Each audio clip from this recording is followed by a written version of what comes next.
अरे मैं ये कर दूंगा, मैं वो कर दूंगा। अरे मूर्ख, तुम्हारे पहले भी दुनिया थी, तुम्हारे बाद भी दुनिया रहेगी। तुम हो कौन? Who are you? लेकिन अविद्या जनित, अज्ञान जनित मूर्ख मनुष्य नहीं समझ पाता। और जब अहंकार होता है तो मैं मेरा और तू तेरा होता है। मेरा है तो राग होता है, तेरा है तो द्वेष होता है। कह रही उसको क्यों मिल गया? और जो मिल गया वो मेरे पास बना रहे, कहीं कोई ले ना जाए। यही अभिनिवेश। अभिनिवेश क्या है? मृत्यु का डर।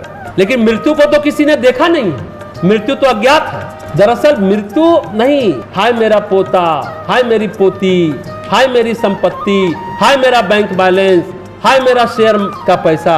ये जो डर है ना, ये खोने का डर है। ये भी क्लेश है, ये भी कष्ट देता है।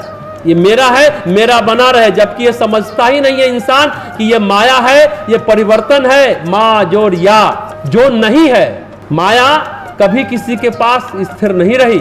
ये बात समझने की है, ये बात समझने की है। महर्षि पतंजलि कहते हैं ये पंच क्लेश हमें पूरी तरह आक्रांत किए हुए हैं और ये अज्ञान से उत्पन्न होता है और अज्ञान से ही अहंकार। कामना जब हुआ, काम जब पैदा होता है तो संसार और सांसारिकता बढ़ जाती है, प्रपंच बढ़ जाता है। तो काम के खेल बहुत निराले। काम का जन्म जो हुआ विचारों में, जो गोस्वामी तुलसीदास जी 3 नाम दिया मन में, उसका 3 नाम क्या क्या पर्यायवाची दिया था? मनसिज, मनमत और मनोज। मन में सृजित होता है, मन को मत करके। मनोज यानी मन में जन्म लेता है। कौन? कामदेव। और एक नाम क्या दिया था? कल हमने बताया था, हृदय निकेतु। पहली बार पूरे रामायण में गोस्वामी जी ने कामदेव का एक ही नाम दिया, हृदय निकेत, कि उसने अपना बाण भगवान शिव के हृदय में दिया और भगवान शिव ने उसका एक नाम दिया अनंग, कामदेव का, कि अब अंग नहीं है उसका। इतने नाम है कामदेव के। बसंत पंचमी को काम दहन होता है और बसंत पंचमी से बसंतोत्सव मनता है। कामदेव तो हमने कहा कि बसंत ऋतु आती है। और प्राचीन काल में भी इतिहास में आपने पढ़ा होगा मदनोत्सव चलता है पूरा फरवरी। प्रकृति भी श्रृंगार करती है, मंजर आते हैं, नए नए फूल खिलते हैं पतझड़ के बाद, बसंत उत्सव आता है। और होली में ये जितना गीत है, संगीत है, नृत्य है, जितने वाद्य यंत्र है, राजाओं के संरक्षण में पूरे भारत में मदन उत्सव मनाया जाता था। इसका चरम होता था होली, राग रंग चलता था, हम लोग भी यहाँ मनाते हैं। और इसका अवसान होता है ये बासंती नवरात्रि।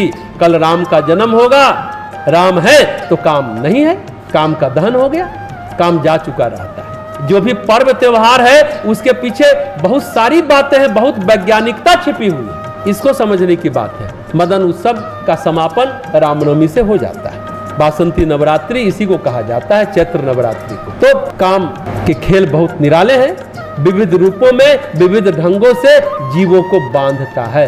प्रकृति के संसार में नित्य नए नए सम्मोहन है और नित्य नई नई कामना है। सभी के मन में आज एक कामना पूरी हो जाए, कल और 10 कामना पैदा हो जाए, 56 कामना पैदा हो जाए, फिर भी वो 56 नहीं पूरा हो जाए, फिर 656 पैदा हो जाएगा। तो 20 प्रकार की कामना है। देह की कामना, प्राण की कामना, मन की कामना, आकर्षण, आसक्ति, प्राप्ति की इच्छा है। एक ही सत्य है, उसी को अनेकों नाम आप दे दे।